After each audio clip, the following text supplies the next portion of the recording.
Jadi umumnya kan kita sering kan, ya. Oke. Nah, ini kita sudah sering dengar juga dalam kehidupan sehari-hari. Ya. Awas makan telur, nanti kolesterolnya naik, gitu ya.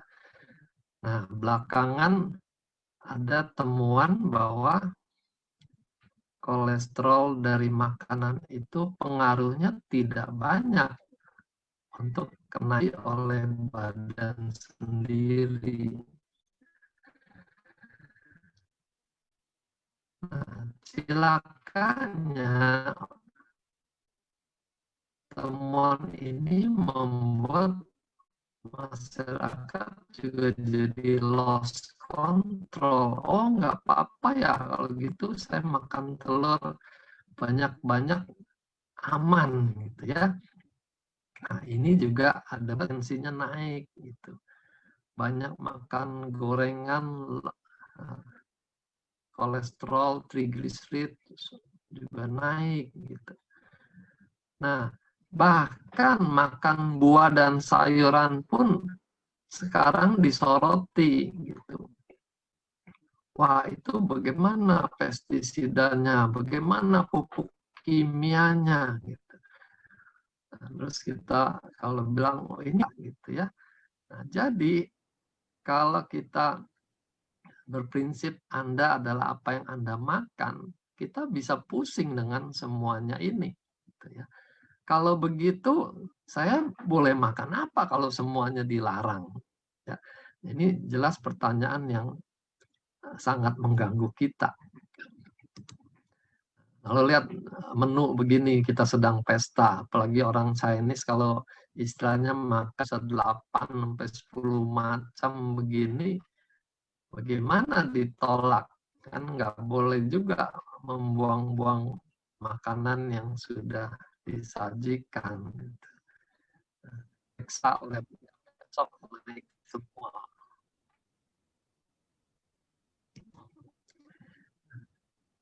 Jadi ini pendapat umum.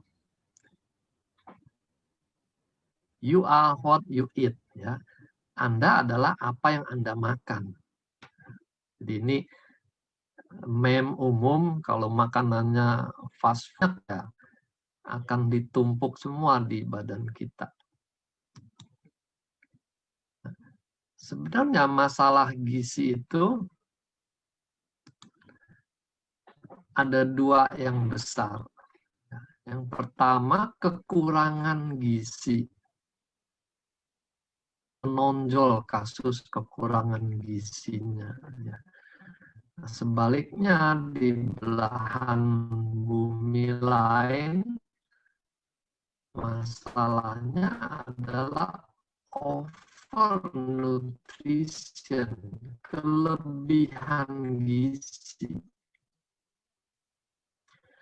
Kelebihan gizinya juga ada dua macam lagi. Yang pertama kelebihan kalori, yaitu berupa tidak seimbang bahan gizi yang masuk.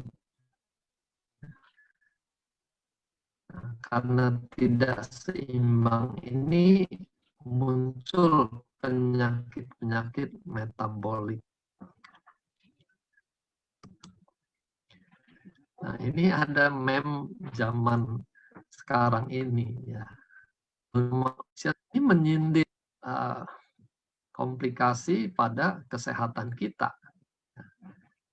Nah, jadi kita ada syukurnya juga di masa pandemi ini konsumsi makanan di mall tuh jadi lebih berkurang dan kita lebih banyak makanan di restoran oleh makanan restoran ya. Nah, ini terkait dengan kepentingan industri makanan. Gitu, oke. Jadi kita pengalaman kalau pesan makanan di restoran itu khususnya yang cepat saji ya,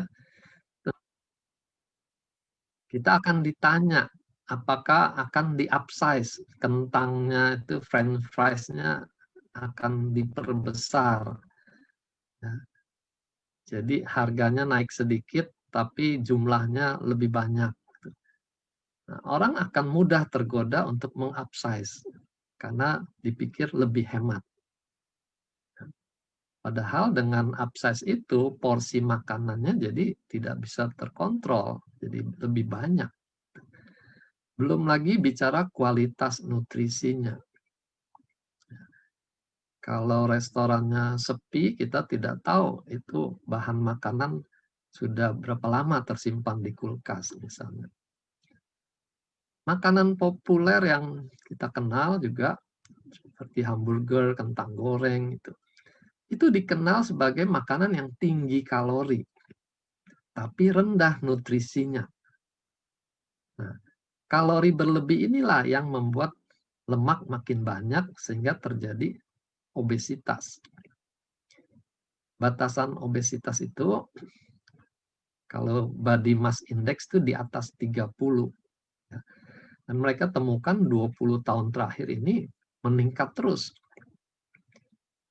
Sepertiga orang dewasa itu sudah masuk di obesitas kalau data di Amerika. Bahkan anak-anak, balita pun sudah bisa terlihat kegemukan. Ya. Nah, ini terjadi karena pilihan makanan yang salah. Nah, ini obesitas gambar yang di tengah ya. BMI-nya, body mass index-nya sudah di atas 30. Nah, kalau yang sering ditampilkan di foto-foto itu sudah yang paling kanan biasanya. Lihat ini statistiknya, ini padahal baru sampai tahun 2002. Sudah kelihatan grafiknya naik terus. Yang hijau itu orang dewasa, yang merah itu anak-anak. Jadi anak-anak pun juga sudah makin meningkat kasus kegemukannya. Nah, ini semua statistik di Amerika. Kegemukan juga tidak memandang ras. Ya. Jadi kalau biasanya digambarkan di Amerika tuh yang kulit putih tuh makanannya lebih baik misalnya. Ternyata yang ras kulit hitam juga mengalami kegemukan yang lebih lagi. Jadi sekali lagi ini bukan masalah ekonomi, tapi masalah pilihan gizinya. Kalau makan kalori lebih banyak, otomatis akan lebih gemuk. Nah, ini meme lain yang menggambarkan kemiskinan di dunia dengan kemiskinan di Amerika itu bisa berbeda secara fisik. Jadi banyak kejadian di Amerika orang-orang yang tunawisma itu misalnya gemuk-gemuk.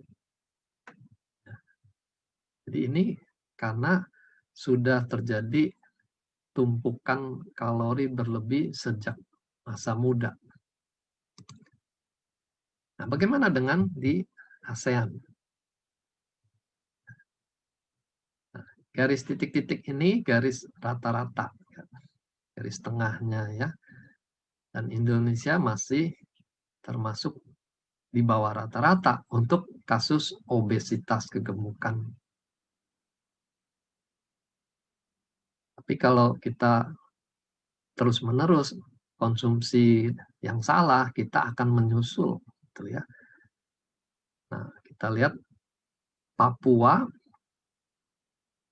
ini keseluruhan ya, Papua Barat dan Timur itu, ini justru lebih tinggi angka obesitasnya. Ya, jadi sekali lagi ini membuktikan obesitas tidak berhubungan langsung dengan urusan ekonomi.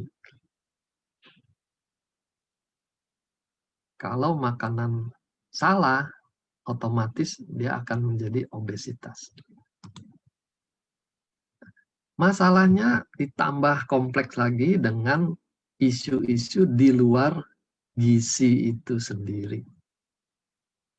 Ya, misalnya tanah pertanian zaman dulu, zaman nenek kita ke atas itu kualitas tanahnya berbeda dengan sekarang. Ya, jadi mereka meyakini apel zaman nenek dengan apel zaman sekarang bisa tidak sama kualitas gizinya. Belum lagi industri masuk ke ranah pertanian. Bagaimana cara menghasilkan lebih banyak? Maka masuklah industri pupuk. Bagaimana supaya tidak diserang hama, pestisida masuk. Dan semua itu masuk ke dalam makanan yang tersaji di depan kita. Dari dunia peternakan juga sama. Bagaimana supaya ayamnya gemuk, tidak sakit-sakitan, gitu ya. Diberikan antibiotik dicampur dengan makanan ternaknya. Ternaknya gemuk-gemuk, bahkan dicampurkan hormon juga. Hormon pertumbuhan supaya ayamnya itu jadi besar-besar. Dan kita ikut makan antibiotik, hormon-hormon yang ada di ternak-ternak itu. Masuk tentu akan berdampak. Ya, misalnya industri makanan olahan, ya. Di situ ada pengawetnya, ada perasanya, ada pewarnanya. Jadi kalau kita minum suatu jus, lalu di situ tertulis rasa jeruk, harap diingat, belum tentu itu jeruk beneran, gitu ya. Hanya rasanya saja, itu belum lagi kalau pemerintah dipengaruhi oleh investor yang bergerak di industri itu. Peraturan-peraturan bisa ikut dipengaruhi, ya. Sehingga kita jadi bertanya-tanya, pemerintah ini pro rakyat atau pro industri, ya. Jadi kita syukuri kalau pemerintah kita masih memperhatikan masalah kesehatan rakyatnya. Lalu praktek oknum tenaga kesehatan misalnya, ya, ada bisnis terselubung dalam praktek sehari-hari. Ya, misalnya yang kita kenal itu susu formula. Dulu gencar sekali promosi susu formula, bahkan pada ibu-ibu yang baru melahirkan. Lalu pemerintah menyadari ini tidak baik, maka mulai digalakan gerakan cinta ASI. Sehingga sangat disarankan jangan menyentuh susu formula kecuali memang ada masalah dengan ASI-nya. Ya. Nah, ini contoh kalau pemerintah masih melindungi rakyatnya. Nah, sekarang kita kembali pada gula, garam, dan lemak. Kenapa itu jadi masalah? Padahal ketiganya itu yang membuat makanan terasa lezat, terasa nikmat. Ya. Coba hilangkan gula, masak tanpa gula, tanpa garam, atau tanpa lemak. Seperti apa rasanya? Susu yang rendah kolesterol saja kita sudah bisa rasakan. Rasanya tuh hambar sekali, tidak enak. Ya. Nah, jadi kita tidak mungkin juga menekan gula, garam, dan lemak sampai di bawah kondisi yang semestinya ada. Karena makanannya jadi tidak enak. Makanan rumah sakit misalnya, kalau yang pernah dirawatnya, kalau mengikuti sepenuhnya harus rendah garam, rendah gula, rendah lemak, itu pasiennya tidak akan habiskan makanannya karena tidak enak. Jadi di sini kita perlu jaga keseimbangan. Bagaimana makanannya enak, tapi jangan sampai berlebihan, ya. Nah, pertanyaannya, benarkah gula, garam, dan lemak itu menjadi biang kerok dari semua penyakit? Atau ada bahan-bahan lain yang hilang, sehingga bahan yang hilang itu yang justru menimbulkan penyakit? Ya. Ini pertanyaan yang kita harus biasakan dalam menganalisa masalah. Ya. Jadi jangan mudah mengkambing hitamkan suatu bahan sebagai penyebab. Karena makanan kita itu kan kompleks. Ini contoh klasiknya. Kita mengenal gula pasir dibuat dari tebu. Ya. Lalu mereka mensurvei para karyawan di perkebunan tebu, bahkan masyarakat di sekitar perkebunan tebu. Ternyata tidak banyak yang mengalami giginya rusak. Padahal kita sering dengar gigi anak-anak rusak tuh karena makan yang manis-manis. Gitu. Nah, di sini mulai muncul pertanyaan. Loh, mereka yang konsumsi tebu langsung dari tebunya kok tidak rusak giginya? Padahal sama manisnya.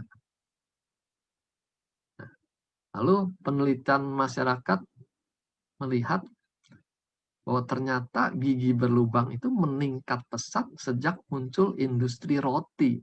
Gitu ya. Industri tepung, dari tepung itu dibuat roti. Sejak itu, kasus gigi berlubang itu meningkat. Ya.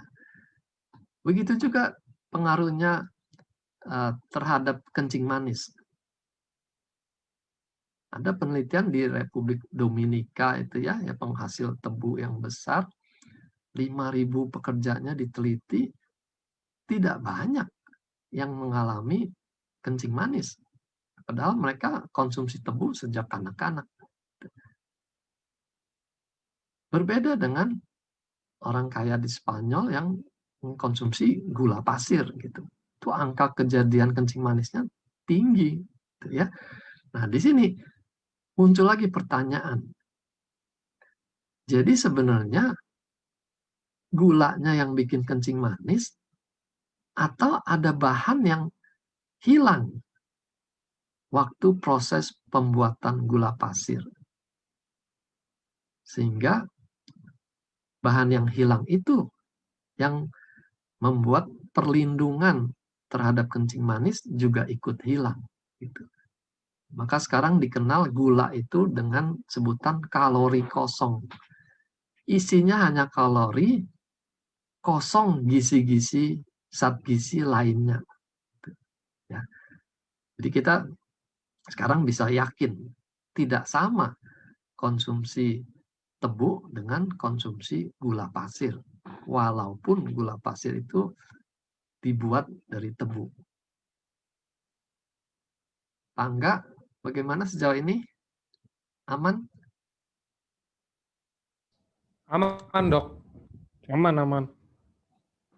Nah, ini sejumlah zat gizi yang hilang pada waktu proses tebu menjadi gula pasir. Yang pasti pertama seratnya. Kita lihat orang yang jualan jus tebu kan itu habis digiling dibuang gitu ya seratnya itu. Nah, ternyata serat itu bisa menurunkan indeks glikemik. Dan dia untuk kolesterol juga bisa mengikat kolesterol sehingga penyerapan di usus tuh berkurang. Ya, nah inilah pentingnya kita konsumsi serat. Jadi buat mereka yang tidak suka sayur dan buah,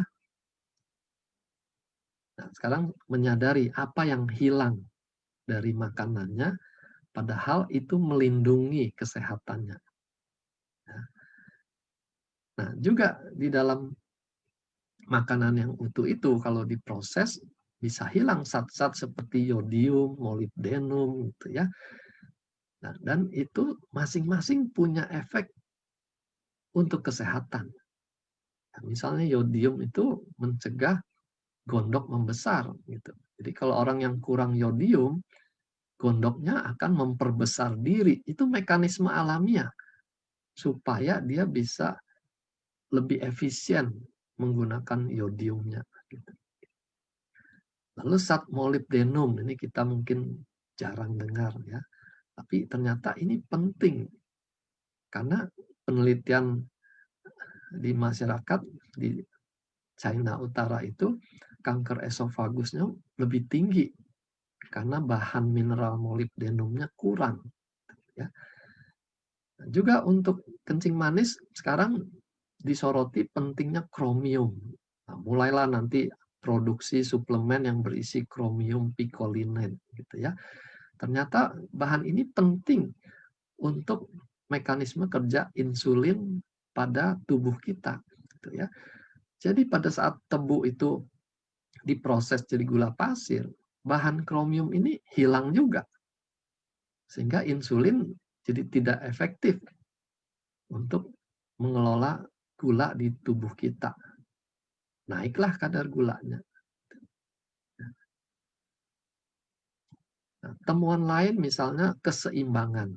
Kalsium dengan magnesium itu perlu masuk dalam komposisi 2:1 misalnya.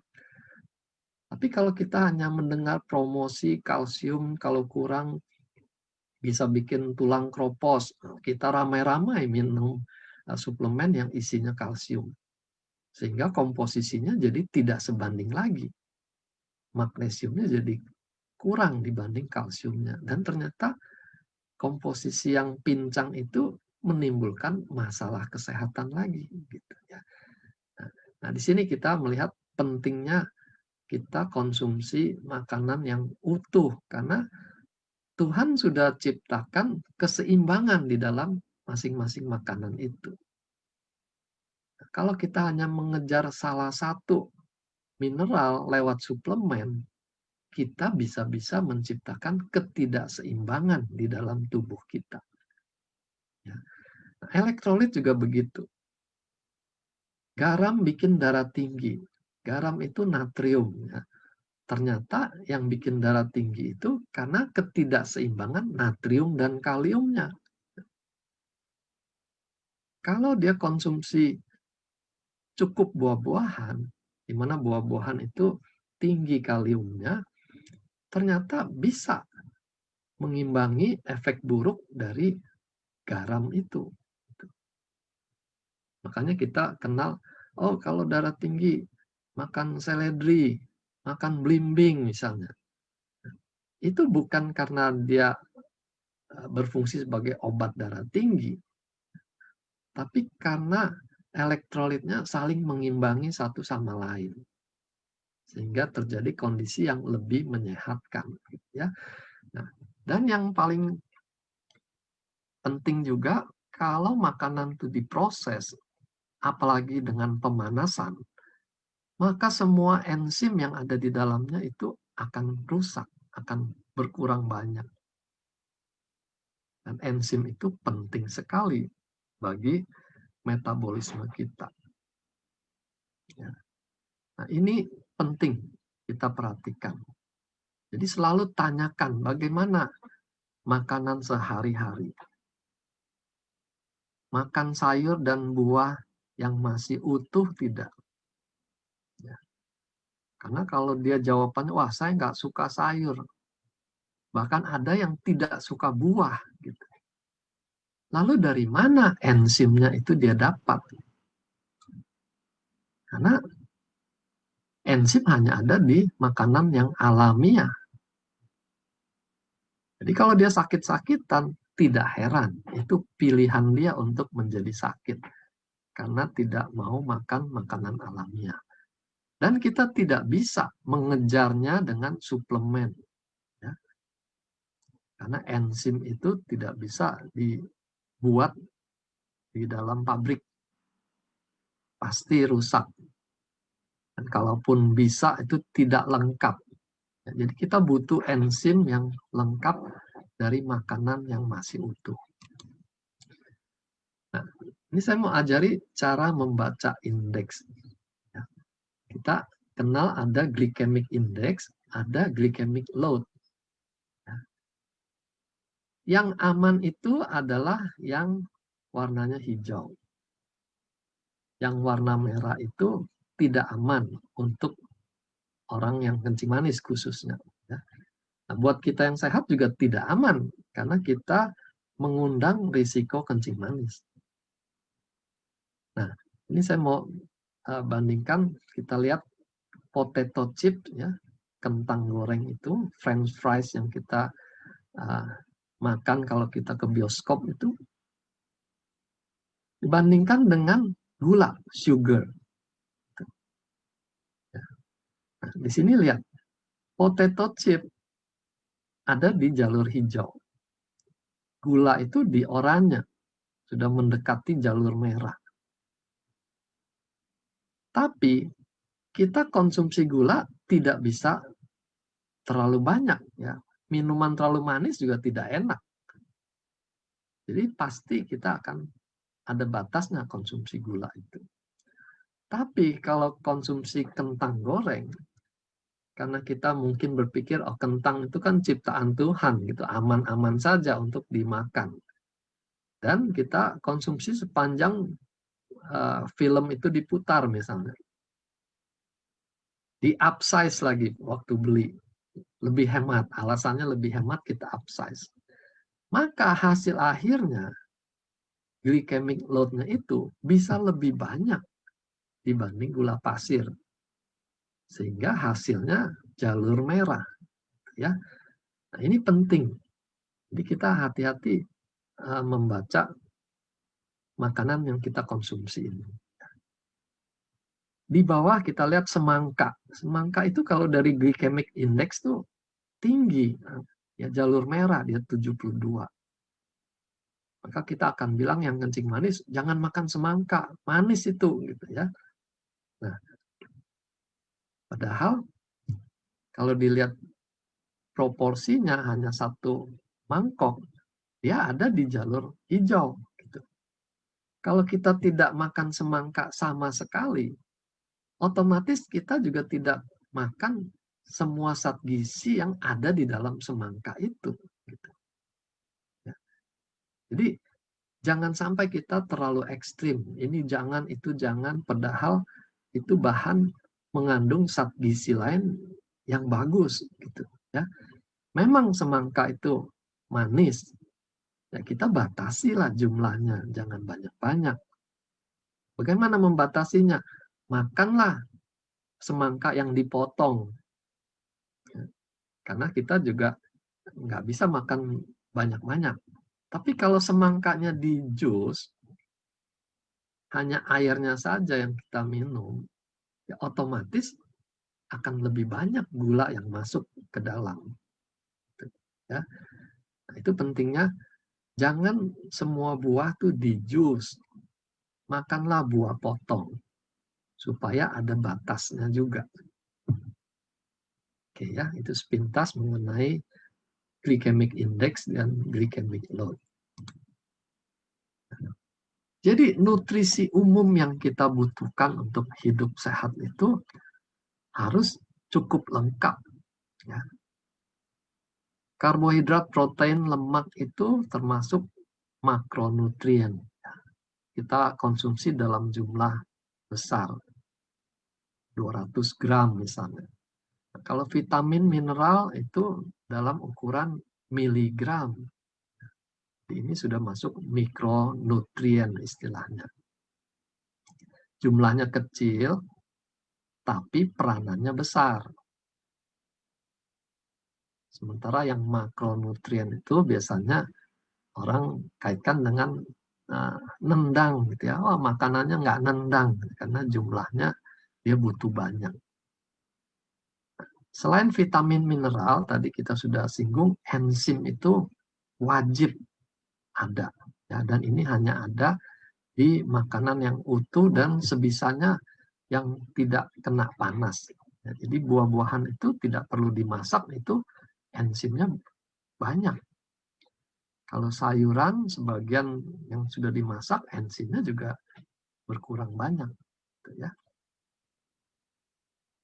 Lalu biji-bijian, kacang-kacangan itu semua kaya dengan mineral dan bahan-bahan gizi yang mikro tadi ya, seperti molibdenum, kromium, itu semua ada di bahan-bahan ini. Jadi kita perlu makanan yang beragam. Ya. Lalu antioksidan ini juga kita butuhkan untuk menangkal radikal bebas. Serat walaupun tidak ada gizinya, tapi dia penting untuk menjaga kesehatan usus dari kanker dan juga mengikat gula dan lemak di usus supaya tidak masuk ke dalam darah semuanya, ya. Itu pentingnya serat. Lalu belakangan ditambahkan lagi pentingnya prebiotik dan probiotik. Ya, seperti yang diseminarkan kemarin, pentingnya probiotik buat kesehatan bukan hanya di usus kita, tapi juga di seluruh tubuh kita. Protein, ini kita perlukan untuk regenerasi sel. Sel itu butuh protein. Kalau sel rusak, sehabis olahraga misalnya, ada yang rusak, kita butuh lebih banyak protein. Makanya olahragawan itu makan protein lebih banyak daripada orang yang biasa-biasa. Ya, karena dibutuhkan untuk regenerasi sel. Lalu dari kalori yang masuk itu, 1/40-nya itu harus berupa protein. Jangan isinya karbohidrat semua gitu ya. Jadi kalau kita makan nasi lalu lauknya kentang goreng misalnya, itu karbohidratnya double, proteinnya kurang sekali. Kemudian untuk kebutuhan minimal itu sudah terukur, dia butuh 0,8 gram protein per kilogram berat badan. Ya, jadi orang yang lebih gemuk dia butuh lebih banyak protein. Nah, diambil rata-rata 50 gram itu mestinya mencukupi. Lalu ditemukan juga bedanya protein dari nabati, dari tumbuh-tumbuhan, dan protein hewani. Protein nabati itu boleh dibilang lebih baik. Sayangnya, dalam setiap jenis itu asam aminonya tidak lengkap. Sehingga diperlukan variasi menunya ya, supaya saling melengkapi. Sementara protein hewani itu lebih lengkap. Karena protein hewani dia makan berbagai tumbuh-tumbuhan. Ya, jenisnya lebih macam-macam sehingga waktu dia menjadi daging itu asam aminonya lebih lengkap. Hanya saja protein hewani itu nanti di darah kita akan bersifat lebih asam. Dan belakangan disoroti pH darah yang asam itu ada hubungannya dengan munculnya berbagai penyakit. Juga resiko munculnya batu ginjal itu lebih besar kalau dia makan makanan hewani. Apa dampaknya kalau kita kelebihan protein? Kalau kelebihan dibuang protein itu, karena kan tidak dipakai untuk membangun sel gitu ya. Kelebihannya dibuang, dia akan memberatkan ginjal. Juga asam uratnya juga lebih banyak buangannya. Makanya mereka yang asam uratnya tinggi diminta perhatikan keseimbangan gizinya, jangan terlalu banyak proteinnya. Nah, protein dalam tumbuh-tumbuhan ternyata itu sumbernya banyak. Kita saja yang kurang kenal. Ya. Jadi kalau mau mengurangi protein dari hewan ke protein tumbuh-tumbuhan, kita punya banyak pilihan. Jadi kita butuh makanan yang utuh. dan yang kualitasnya tinggi. Ya. Jangan makanan utuh tapi dipaksakan gitu. Yang tadi ya dengan macam-macam bahan tambahan supaya hewannya gemuk gitu. Bisa sumbernya dari hewani atau tumbuh-tumbuhan. Ya. Tinggal nanti keyakinan masing-masing. Buat yang vegetarian misalnya, dia tidak mau mengkonsumsi hewan karena itu mengorbankan nyawanya misalnya. Bisa, asal tumbuhannya yang dia konsumsi itu cukup bervariasi. Lalu kita tidak juga mau meninggalkan perkembangan teknologi. Nah, teknologi pangan itu bermanfaat kalau digunakan dengan benar. Ya. Jadi disinilah para ilmuwan melakukan research development untuk mengekstrak bahan-bahan gizi yang benar-benar diperlukan tubuh kita. Sehingga di zaman sekarang kita tidak bisa menghindari makanan yang high-tech. Ya, kalau itu memang bermanfaat buat tubuh kita. Misalnya saja, vitamin A. Kalau hanya makan dari wortel, berapa banyak wortel yang kita harus konsumsi? Gitu. Tentu pada kondisi yang sedang krisis kekurangan vitamin A, dia butuh berupa ekstraknya. Ekstrak vitamin A yang dipekatkan sehingga dosisnya bisa lebih tinggi. Lalu teknologi modern itu juga akan memperhatikan sampai pada penyerapannya. Kita sebut bioavailability. Ya. Makan banyak, kalau yang masuk ke darah sedikit kan juga mubasir. Itu semua berakhir di WC misalnya. Ya. Jadi bagaimana teknologi modern itu membantu menciptakan makanan yang diserap semua. Lalu bagaimana memilih komposisi yang sinergi, tidak berlawanan satu sama lain. Nah, itu pekerjaan para ilmuwan. Jadi kita syukuri mereka meneliti semuanya ini. Ya. Lalu juga produk high-tech ini memperhatikan takaran yang optimal itu berapa. Ya, karena kalau dari makanan utuh kan kita tidak tahu ada berapa kandungan di dalam makanan utuh itu. Tapi kalau dibuat secara teknologi bisa dipastikan ada berapa miligram tersedia di dalam makanan itu. Ya. Dan tentu kita perlukan ini, makanan teknologi ini, kalau kita membutuhkan hasil yang nyata dan cepat. Ya, orang yang sedang sakit butuh pemulihan yang segera, kita nggak bisa suruh dia makan sayur dan buah pelan-pelan naik kesehatannya, gitu ya. Bisa terlambat. Jadi di situ pentingnya kita menggunakan akal sehat kita, kebijaksanaan kita. Kapan kita butuh cepat, kapan kita butuh jangka panjang menjaga kesehatan. Karena saya di seminar sering katakan, kenapa sih mesti dikejar-kejar dengan di bawah lidah? Supaya cepat. Mau seberapa cepat? Gitu, ya. Nah, ada lagi penelitian yang lebih baru, kaitannya makanan dengan gen. Ya. Tapi sekali lagi, perhatikan. Yang dimaksud adalah ekspresi gennya. Kita tahu SOP itu salah satu keterangannya kan adalah memperbaiki ekspresi gen. Namun banyak orang menangkapnya itu memperbaiki gennya, itu struktur gennya. Itu salah, ya, salah persepsi. Nah, ini saya mau jelaskan sedikit apa itu ekspresi gen.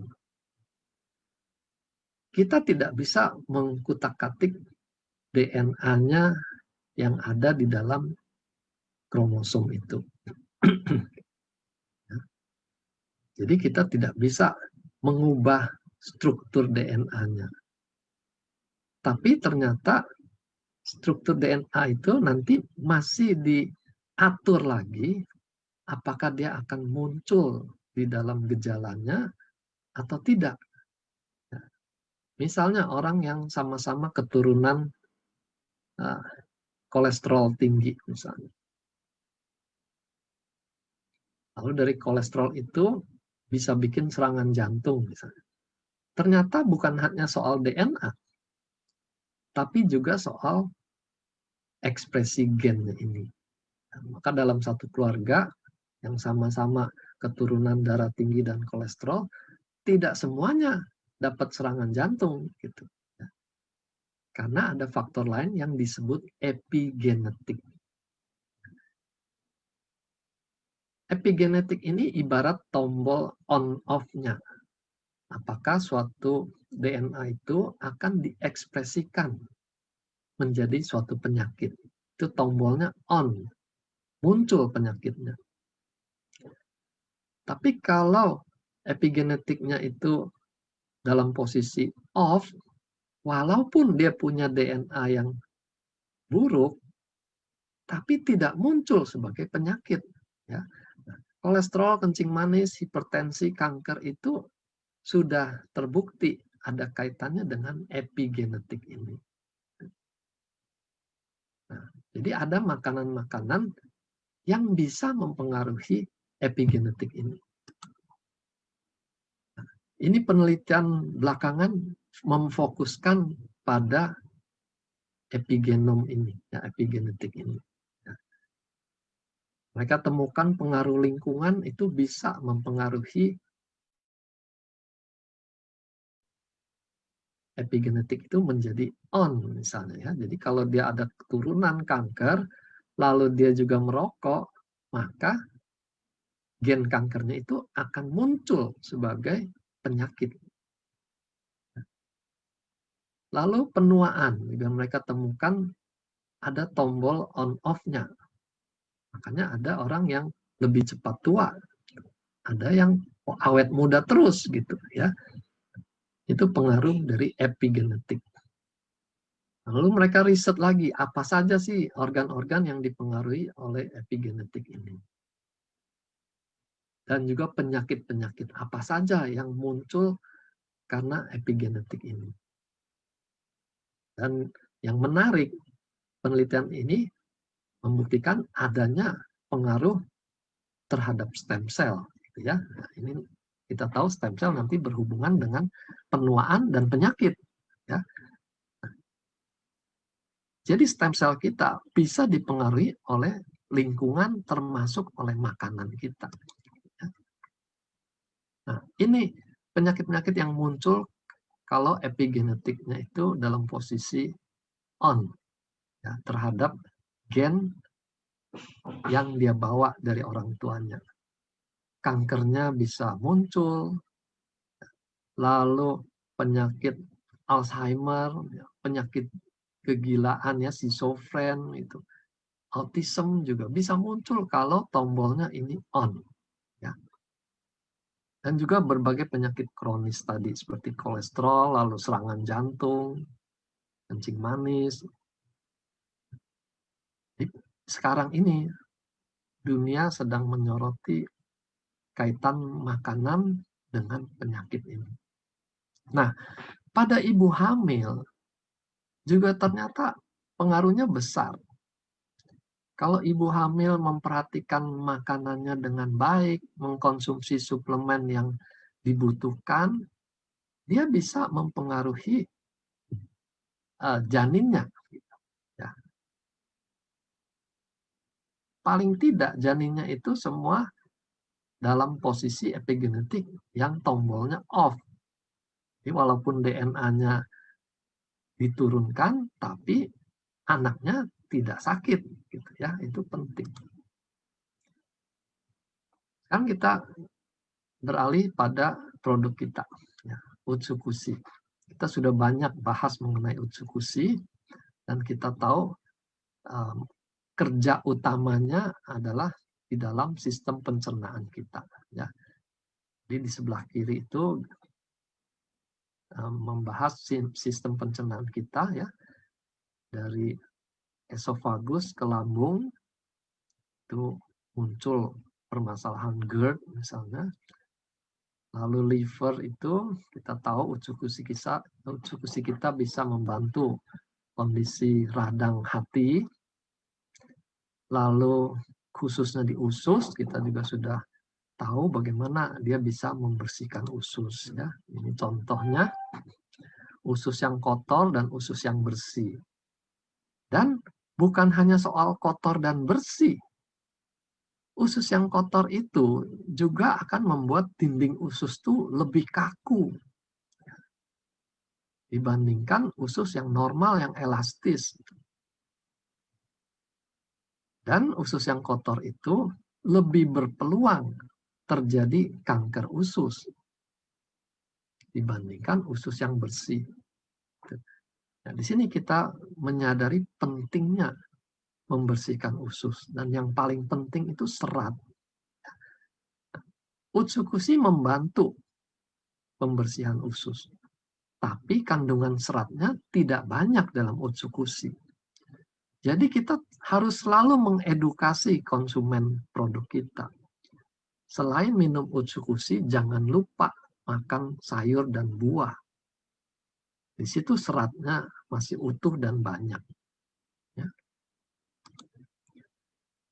Ini berbagai penyakit usus, dari yang ringan sekedar kembung dan mules sampai yang berbahaya. Ya. Dan ini pentingnya tadi kita mengkonsumsi makanan yang bekerja di usus. Ya. Kalau ususnya sering tegang, itu dia mudah mengalami kram usus misalnya. Kalau dia ususnya kram begitu, diameternya saling berdekatan, tentu lebih mudah terjadi perlengketan satu sama lain. Peradangan, kanker, lalu kita juga sudah dengar autoimun di dalam sistem usus. Ini sangat mengganggu kehidupan kita. Nah, ini isu yang kita sedang digempur, ya, karena kita dibilang overclaim, mengatakan produk AFC ini sebagai obat, gitu ya. Nah, ini penting dalam aspek edukasi. Benar nggak makanan itu sebagai obat? Ya. Jadi hati-hati ya, jangan pulang dari seminar ini langsung gembar-gembor lagi produk kita sebagai obat. Tapi informasi ini sangat perlu kita kuasai. Bisa tidak makanan sebagai obat? Ya. Zaman dulu, ya, bahkan sekarang masih ada, ya, dalam dunia kedokteran itu dikenal penyakit kurang kalori protein. KKP kita suka singkat. Yaitu karena mereka tidak mendapat gizi yang cukup. Makannya entah berapa hari sekali baru dapat jatah makan yang cukup misalnya. Jadi muncullah penyakit dua ini. Kurang kalori, orangnya ditandai dengan kurus kering. Tapi kalau dia kurang protein, ya, jadi dia dapat makan nasi, kentang, ubi gitu ya, tapi proteinnya kurang. Jadi penyakit juga yang kita kenal busung lapar, gitu ya. Jadi kita lihat anak-anak perutnya buncit ini berbeda dengan buncitnya yang tadi gambar orang makan hamburger. Ini buncit karena kekurangan protein. Ya. Nah, dalam kondisi seperti ini, kurang kalori dan protein, apa obatnya? Hanya satu obatnya, makan. Ya. Jadi di sini saja kita sudah bisa melihat makanan sebagai obat, why not gitu ya? Kenapa tidak?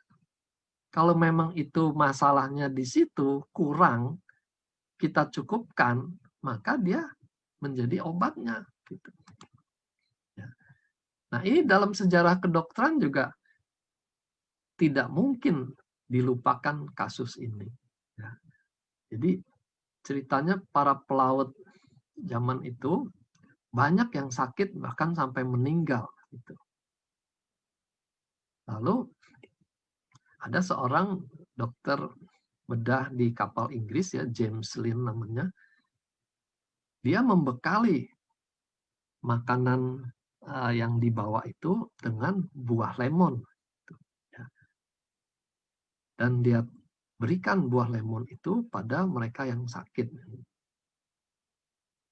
Hasilnya anak buahnya di kapal itu selamat, ya. Tidak sakit, tidak meninggal. Dari situlah mulai diteliti ada apa di dalam buah lemon itu. Dan ditemukanlah vitamin C. Ya, jadi ini sejarah penemuan vitamin C. Dari situ baru industri farmasi masuk menciptakan vitamin C buatan. Gitu. Sehingga bisa diproduksi dalam jumlah banyak, dalam kadar yang suka-sukanya diatur. Gitu ya. Mau 100 mili, 500 mili, mau 1000 mili, itu industri punya kerjaan. Ya. Tapi ini sejarah yang tidak bisa kita lupakan. Nah, jadi di sini juga kita lihat bagaimana makanan dalam hal ini jeruk lemon bisa menyelamatkan orang yang sakit. Gitu. Ya. Nah, sekarang kita lihat gambaran seutuhnya. Ya. Makanan dan obat buatan pabrik itu ya, obat farmaseutical, kita harus lihat itu sebagai satu spektrum yang berkesinambungan. Dari makanan dicari makanan apa yang punya khasiat untuk memperbaiki kesehatan. Nah, itu disebut functional food. Ya, makanan yang benar-benar berkhasiat. Gitu. Bukan sekedar mengenyangkan atau mempertahankan hidup gitu ya, yang seperti tadi. Tapi ada bahan-bahan aktif yang punya khasiat khusus. Nah, itulah functional food. Lalu dari dunia tumbuh-tumbuhan juga diteliti. Maka kita mengenal istilah herbal. Gitu ya. Berbeda dengan sayur-mayur. Herbal itu kita sudah berpikir khasiat tertentu dari tumbuh-tumbuhan yang sebenarnya termasuk kelompok sayur-mayur misalnya gitu ya. Di situ juga termasuk functional herbal gitu ya. Dari makanan dibuat lagi ekstraksinya. Ya, dari functional food tadi diambil lagi bahan aktifnya menjadi bahan berkhasiat. Nah, ini yang sekarang dikenal sebagai bidang nutraceutical. Sebagai bidang baru selain pharmaceutical. Jadi industri obat, farmasi, dan industri makanan yang berperan seperti obat gitu ya, diekstrak jumlahnya dalam ukuran gram, miligram, dan khasiatnya seperti obat gitu. Nah, dari dunia herbal juga muncul fitofarmaka. Diteliti dari herbal misalnya bawang putih misalnya. Dari bawang putih itu apa sih yang berkhasiat? Ya, lalu diambil ekstrak dari bahan aktifnya bawang putih. Nah, itulah yang kita kenal sebagai fitofarmaka. Ya, Jadi ini semua sebenarnya satu kesinambungan. Kapan kita makan makanan yang utuh, lengkap, kapan kita makan obat, gitu ya. Itu tentu kondisi yang berbeda-beda, gitu ya. Tapi kita akan salah kalau memisahkan secara besar-besaran, ini makanan, ini obat, gitu ya. Itu secara keilmuan juga tidak benar. Ya, kita sudah lihat dari sejarahnya tadi. Nah, apa definisinya obat? Ini saya ambil yang gampang dari internet supaya semua bisa bandingkan ya. Apa itu obat? Obat adalah suatu medicine ya, medikasi atau obat-obatan atau substansi lain ya. Jadi ini definisi yang bagus sekali. Obat itu tidak melulu obat farmasi artinya. Ya. Substansi lain juga bisa. Yang mempunyai efek fisiologis. Ya. Efek fisiologis itu artinya efek yang membantu kesehatan atau kesembuhan. Ya. Kalau ditelan atau dengan cara lain dimasukkan dalam tubuh kita, ya kan bisa dengan cara salep gitu, atau bahan seperti koyo tapi berisi obat misalnya. Pokoknya cara apapun kalau dia masuk ke dalam tubuh, dia mempengaruhi fisiologi kita.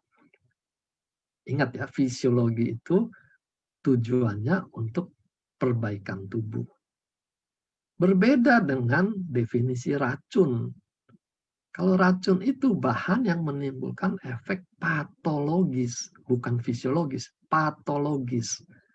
Artinya dia merusak fungsi tubuh. Sehingga bisa bikin penyakit, bahkan bisa bikin mati. Ya. Kita sudah kenal itu, cyanida, ya, campurkan dalam kopi. Efektif itu. Ya. Nah, jadi jelas sekali bedanya obat dengan racun. Ya. Kalau ada orang masih bingung antara obat dan racun itu, saya yang bingung. Jadi jangan kita katakan obat itu racun. Itu membingungkan sekali. Ya. Karena kalau obat itu racun, ya para dokter itu tukang racun. Gitu. Ya. Gambar di sebelah ini, masih ingat nggak ini dongeng tentang apa ini? Nah, ini cerita dukun meramu racunnya dimasukkan ke dalam apel gitu ya. Sehingga putri salju waktu makan itu keracunan dan sakit. Nah, jadi jelas sekali ya bedanya racun dengan obat. Kalau suatu obat menimbulkan reaksi negatif, itu kita sebut efek samping. Jangan bilang efek racun, ya. Itu efek samping. Makanan pun juga bisa bikin reaksi negatif, ya. Termasuk produk AFC kita sudah sering bahas. Itu bisa terjadi pada waktu efek detox muncul. Orangnya menjadi lebih sakit. Tapi itu tidak berlangsung lama, karena itu memang dibutuhkan untuk pembersihan diri. Ya. Reaksi negatif lain kalau dia ada alergi. Ya. Kalau alergi kita jangan dipaksakan. Maka penting sekali membedakan ini detox atau alergi. Kalau dia alergi, lalu apply-nya bilang, nggak apa-apa, teruskan aja, itu detox. Gitu ya. Bisa tambah parah orangnya. Jadi hati-hati. Lalu bisa juga sekarang terjadi ketidakcocokan reaksi tubuh. Ya, ini belakangan sedang tren. Ya, ternyata ada gen kita yang bereaksi berbeda terhadap makanan yang sama yang masuk ke dalam tubuh kita. Ya, Ini dikenal nutrigenetik. Jadi reaksi tubuh kita terhadap makanan yang masuk. Sama-sama minum kopi, efeknya bisa berbeda. Yang satu merasa lebih segar, yang satu malah jadi berdebar-debar, tensinya naik, nggak keruan. Gitu ya. Nah, itu contoh nutrigenetik. Tidak cocok DNA-nya dengan makanan itu. Produk AFC juga sama. Tidak semua orang akan bereaksi sama. Ya, karena gennya tidak sama. Ada istilah lain nutrigenomik. Bagaimana makanan yang kita makan bisa mempengaruhi di level selnya, ya, yang tadi kita sudah bahas epigenetik tadi. Ya. Makanan apa yang mempengaruhi epigenetik? Oke, jadi simpulannya, kesehatan kita bukan hanya ditentukan apa yang kita makan, ya, tapi juga apa yang tidak kita makan. Kalau dia tidak makan sayur, buah, serat, enzim, ya tinggal tunggu waktu dia akan sakit, gitu ya. Karena dia defisiensi gizi tertentu. Nah, ini yang selalu saya ingatkan. Jangan semua menganggap produk AFC kita tuh seperti obat dewa gitu ya. Pokoknya dikasih ini saja semua akan beres gitu ya. Gak bisa. Kalau dia defisiensi gizi yang lain tidak akan tercukupi hanya dengan konsumsi produk kita gitu ya. Jangan katakan produk ini gizinya lengkap gitu. Itu membodohi konsumen namanya. Karena kita tidak pernah promosi produk kita lengkap gizinya. Jadi kalau ada pertanyaan saya, kalau makan ini masih perlu antioksidan lain nggak gitu? Ya, mungkin saja dia perlu kalau kebutuhan antioksidannya memang tinggi. Misalnya dia perokok. Kalau hanya konsumsi glutathione yang ada di SOP dan Utsukushi, mungkin tidak cukup. Gitu, ya. Lain orang, lain kebutuhannya. Nah, ini yang saya suka tekankan kalau orang nanya takarannya berapa gitu. Ya lain orang, lain kebutuhannya. Makanya kita harus layani klien kita dengan benar. Kita mengenal dia seperti apa butuhnya gitu ya. Lalu kondisi lingkungan saat ini juga membuat konsumsi makanan kita sehari-hari itu kemungkinan besar ada yang kurang gitu ya. Apalagi kalau menunya sama terus, tentu akan kekurangan zat gizi lain. Nah, disitulah kita perlu suplementasi, ya, suplemen supaya jadi cukup. Jadi sekali lagi, suplemen yang kita berikan jangan dipikir sudah lengkap dan cukup, ya. Nah, lalu isu lain, ini makanan sehat, ini bukan suplemen. Nah, itu makin tambah istilah makin membingungkan, gitu ya. Suplemen itu artinya tambahan atas sesuatu yang kurang. Ya, jadi nggak perlu kita nambah lagi istilah ini makanan bukan suplemen. Sesuatu yang kita tambahkan itu adalah suplemen. Entah suplemennya berupa makanan atau suplemennya berupa bahan herbal, ya, atau bahan lainnya lagi, gitu ya. Tapi semua itu suplementasi atas apa yang kurang dalam makanan kita. Jadi kita dengan kondisi hidup kita seperti sekarang, kita perlu suplementasi supaya tetap sehat dan bisa menikmati hidup, gitu ya. Nah, misalnya orang mengatakan saya nggak pernah makan suplemen-suplemen, saya tetap hidup sehat misalnya. Ya, hidup sehat itu seringkali Karena dia belum merasakan yang lebih sehat lagi. Gitu ya. Jadi waktu dia tambahkan suplementasi, dia merasa lebih fit, lebih produktif berpikir, bekerja, dia baru sadar bahwa selama ini dia kurang sehat. Gitu ya. Itu kita kenal sebagai penyakit subklinis. Belum muncul penyakitnya, tapi sebenarnya derajat kesehatannya itu sudah di bawah. Nah, menikmati hidup itu juga berarti bebas dari gangguan yang kelihatannya ringan. Sehat tapi sakit kepala misalnya, ya itu kan nggak sehat. Sehat tapi kalau bangun pagi badan rasanya remuk misalnya, itu nggak sehat. Ya. Sehat juga berarti dia tidak mudah sakit, walaupun ada faktor keturunan. Ya. Keturunan kolesterol, kencing manis, tapi dia tidak kena. Nah, itu tadi kita sudah bahas karena epigenetiknya lebih bagus gitu. Lalu kalau dia sakit juga cepat sembuh. Di dunia milenial ini penting orang berlomba dengan waktu. Kalau dia sakit berlama-lama kan bisa hilang peluangnya, gitu ya. Jadi butuh suplementasi. Dan untuk lansia dia bisa tetap produktif.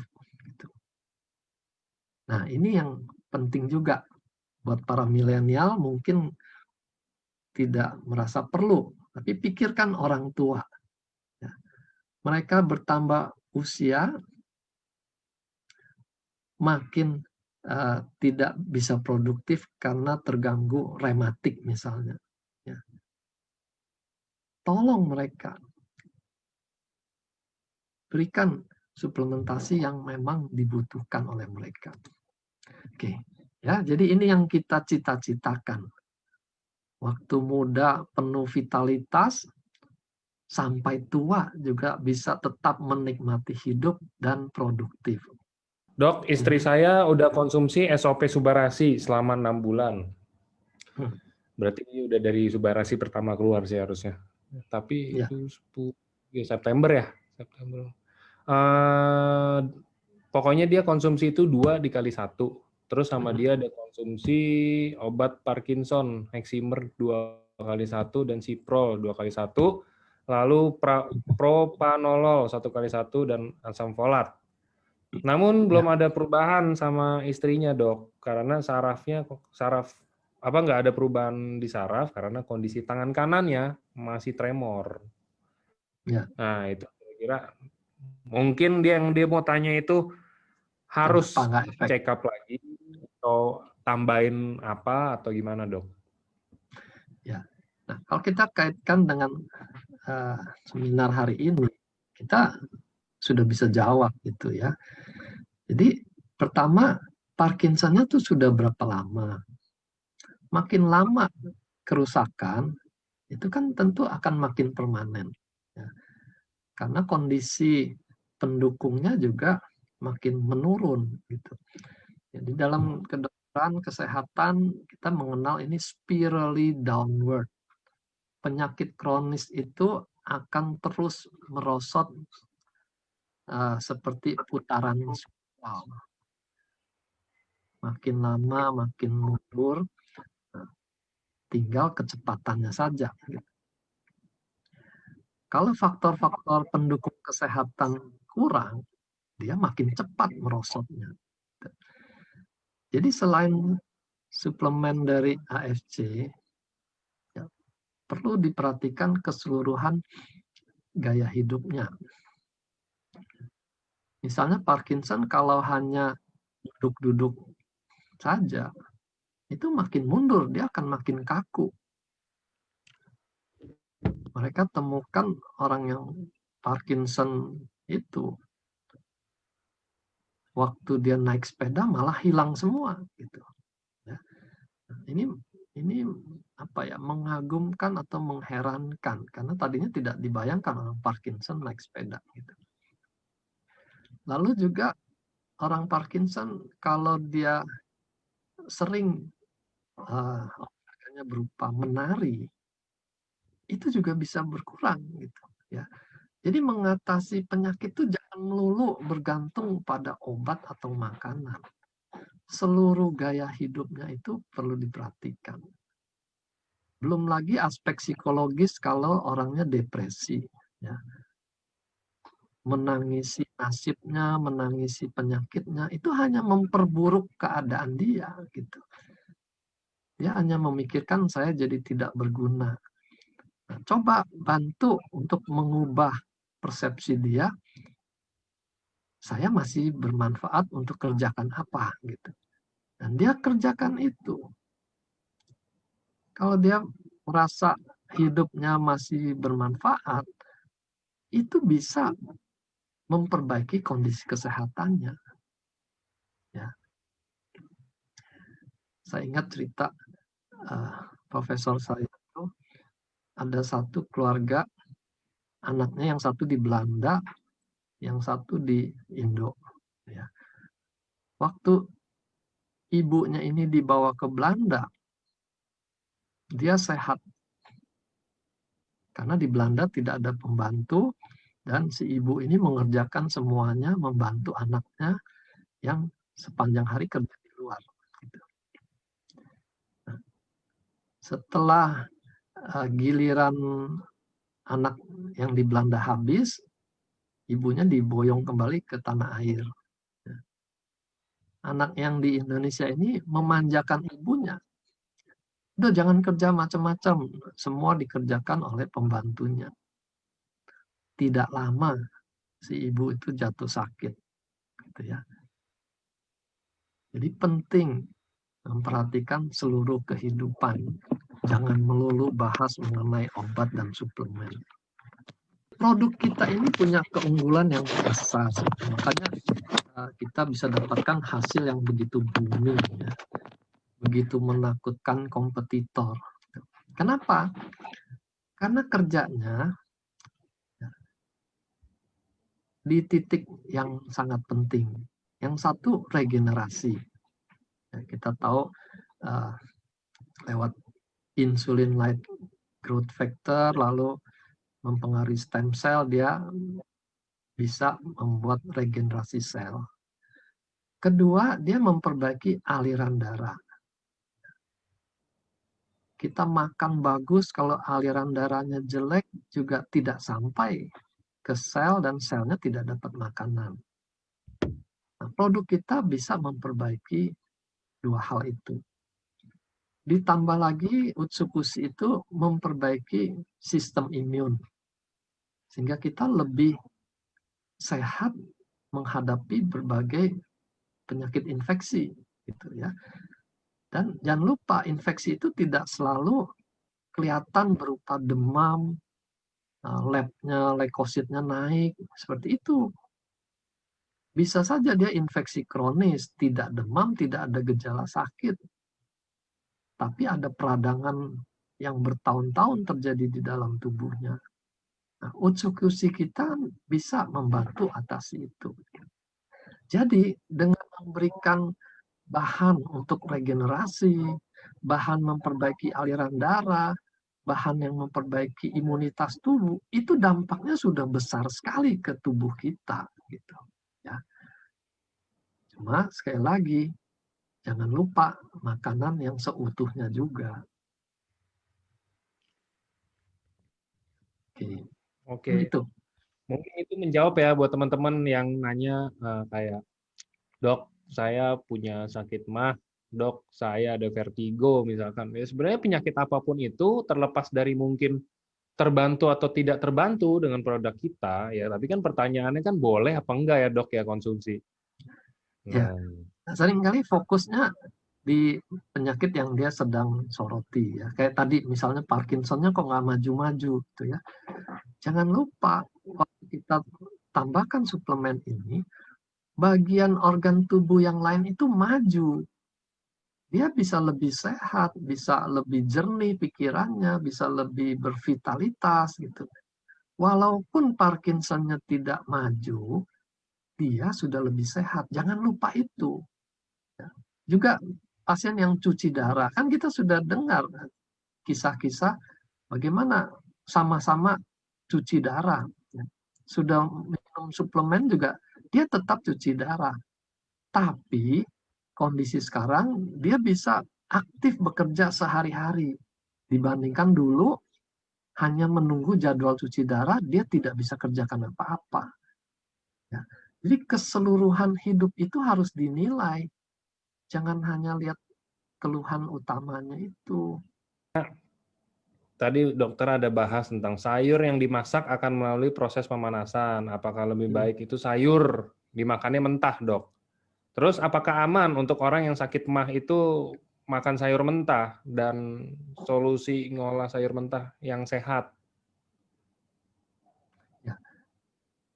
Prinsipnya, ini ibu-ibu lebih tahu ya. Sayuran yang bisa dimakan mentah seperti timun, wortel, ya memang sebaiknya mentah karena enzimnya lebih banyak. Ya. Tapi kalau yang memang harus dimasak, ya harus dimasak. Jangan dipaksakan semua mentah di blender. Nah, itu juga nggak sehat. Ya, misalnya tomat. Tomat itu kalau diseduh air panas sebentar, itu justru lebih berkhasiat daripada tomat yang mentah, yang utuh dimakan. Nah, jadi hal-hal pengetahuan seperti itu, praktis seperti itu perlu kita ketahui. Jadi tidak melulu harus mentah total ya. Yang perlu masak, masaklah. Cuma jangan terlalu lama dimasak. Nah, jadi itu nasihat nenek moyang tuh, makanan jangan dimasak berkali-kali untuk besok lusa ya. Ke situ juga. Makin dimasak, makin rusak zat gizinya. Kalau bisa sehari itu habiskan, habiskan. Kalau untuk yang terkena, misalkan ini saya penderita CA-MAMAE, menjalani kemo udah 4 kali dan udah rutin Utsukushi sama Subarasi pagi sore hampir 2 bulan. Tapi saya tetap rutin olahraga, Dok. Jadi kalau weekdays ada jogging, tapi kalau weekend goes sepeda. Nah, dia mau tanya, saya setelah olahraga itu badannya berasa lebih fresh, tapi saya mau tanya, apakah ini bagus dilanjutin kayak begini, atau mungkin kalau orang yang udah emang, sorry ya, dibilang kanker ini kan, kanker payudara ya, di saya mamanya itu, apakah mungkin harus dikurangin olahraganya, atau nggak boleh terlalu diforsir seperti sebelum dia tahu mungkin, Dok, atau gimana? Ya, mengenai gaya hidup nanti kita seminar khusus ya. Tapi secara umum kita selalu ingat soal proporsional. Olahraga itu bagus, baik orang sehat maupun orang yang sakit juga tetap dianjurkan olahraga. Cuma proporsional. Jadi kalau kondisi energinya belum pulih, ya jangan dipaksakan dengan takaran olahraga seperti waktu sehat. Jadi dengarkan alarm tubuhnya, jangan paksa. Kalau olahraga bikin fresh, teruskan. Apa perlu ditambah? Buat apa gitu? Kalau misalnya tambah dengan latihan beban supaya ototnya lebih kencang gitu. Apa perlu buat orang itu? Ini semuanya kembali ke masing-masing. Istilah kita tuh tailor-made. Disesuaikan dengan kebutuhan kita masing-masing. Olahraga tuh masuk poin wajib dalam pilar-pilar kesehatan. Ini ada pertanyaan untuk hipertrofi prostat misalnya. Nah, kita tidak melihat produk ini akan mengecilkan prostat. Nah, itu kan klaimnya jadi seperti obat gitu. Obat pun tidak bisa mengecilkan prostat. Obat dokter itu hanya bisa mempertahankan jangan cepat tambah besar. Ya. Nah, tentu kalau kita promosinya ini mengecilkan prostat, ya tentu saja pihak berwenang jadi melotot gitu. Wah, ini membohongi publik gitu ya.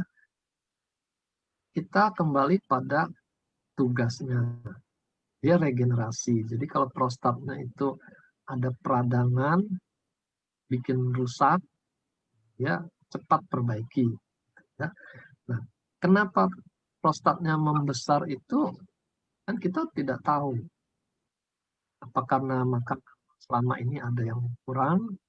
Nah, itu dicukupkan dengan memperbaiki makanan yang bervariasi. Gitu. Jadi jangan andalkan produk ini bisa mengecilkan prostat. Gitu. Nah, makanya kita ditegur, pantas kita ditegur. Ya, waktu minum SOP 100 plus, berat badan turun lebih dari 5 kilo. Setelah beralih ke SOP Subarasi, berat badannya naik lagi karena saya jadi ada nafsu makan lagi, meningkat nafsu makannya. Tapi Ya. di lain sisi, ini kalau di kesimpulannya dilihat dari lain sisi, setelah konsumsi Subarasi, haidnya tuh jadi teratur, Dok. Jadi teratur 28 hari setiap bulan. Terus mukanya jadi makin cerah, staminanya jadi makin tinggi setiap harinya. Nah, apakah ada yang minumnya salah, Dok? Maksudnya, soalnya saya juga minumnya kadang pagi, kadang sore, cuma 1 saset per hari. Jadi yang dia mau tanya mungkin dia mau ada nurunin berat badan juga, pakai SOP 100 cocok, kenapa pakai Subarasi naik, malah jadi yang kayak tadi saya ceritain, gitu, Dok. Ya. Ini pada satu orang yang sama ya, jadi kita tidak bahas respon genetik yang berbeda pada orang lain. Jadi di dalam badan kita sendiri itu kan ada keseimbangan yang akan dicapai, ya, yang kita kenal homeostasis. Jadi mungkin waktu dia minum SOP terjadi metabolisme yang lebih bagus, pH darahnya lebih alkalin, ya metabolismenya juga lebih efisien untuk membakar lemak. Nah, setelah tercapai, tentu dia tidak bisa turun terus. Dia akan capai suatu titik berhenti karena sudah seimbang. Nah, waktu dia ganti Subarasi, ada efek tambahan, nafsu makannya jadi lebih banyak. Nah, yang bikin berat badannya naik kan makannya lebih banyak itu, gitu. Bukan Subarasi yang bikin timbangannya naik. Nah, jadi diakali saja bagaimana makan banyak, tapi kalorinya tidak tinggi. Nah, di situ peranan makan sayur buah lebih banyak. Apalagi sayur, sayur kan kalorinya sangat rendah. Jadi mau makan sayur porsinya ditambah juga tidak bikin gemuk. Lalu olahraga untuk membakar lemak. Kalau sudah tahu, wah saya makan lebih banyak nih hari ini, ya imbangi dengan olahraga yang lebih banyak untuk membakar lemak. Jangan malah ke mall cari lagi produk fat burner supaya membakar lemak saya. Nggak bisa. Input dan output. Inputnya makin banyak, outputnya harus lebih banyak. Olahraganya lebih keras. Itu saja. Takaran 1x1 bisa berefek bagus, ya sudah, nggak perlu dinaikkan. Masih banyak tanya soal takaran. Sekali lagi itu sesuai kebutuhan. Bisa 1x1 sampai 3x2 tergantung kebutuhan. Saya tidak bisa jawab Anda tuh perlu berapa. Tergantung usia, tergantung banyaknya penyakit yang merusak jaringan. Makin tua, makin banyak penyakitnya, makin lama sakitnya, dia butuh lebih banyak. Itu saja. Belajar menyesuaikan masing-masing takaran saya seberapa. Harus menekan hormon. Ya, hormon, Dok. Sama prinsipnya penyakit apapun kita kerjanya juga itu juga kok. Kita melancarkan darah, regenerasi, menaikkan sistem imun, mau apa lagi gitu. Nah, tinggal waktu dia memperbaiki jaringan, kalau jaringan masalah itu yang menghasilkan hormon, ya dia otomatis akan membaik, ya menyeimbangkan diri. Jadi kita bukan obat yang bekerja di satu titik. Ini obat penekan hipertensi, ini obat untuk melawan hormon yang berlebihan. Bukan begitu. Kita kerja untuk semuanya sama prinsipnya. Jadi lihat saja hasilnya seberapa maju.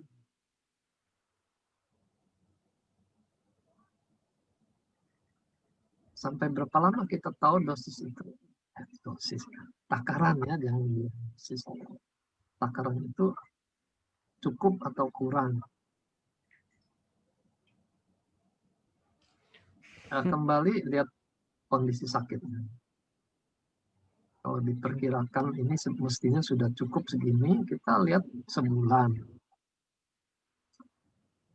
Tapi kalau diperkirakan ini perlu dosisnya, ini perlu takaran yang tinggi, tapi kita mau mulai dengan takaran yang kecil, itu kita bisa naikkannya per minggu. Jadi tidak ada hukum baku, hukum besi yang harus seperti itu. Ya. Kita ini kan levelnya lebih masuk ke makanan yang sifatnya fleksibel aturannya. Berbeda dengan obat farmasi yang sangat ketat. Berapa mili, sehari berapa kali, itu nggak bisa ditawar-tawar gitu. Tapi kalau makanan itu lebih fleksibel. Nah, yang insulin itu dok, itu untuk ini kayaknya menarik Ya. pertanyaannya. Subarasi malah gulanya naik. Memang ada sejumlah laporan dari konsumen seperti itu.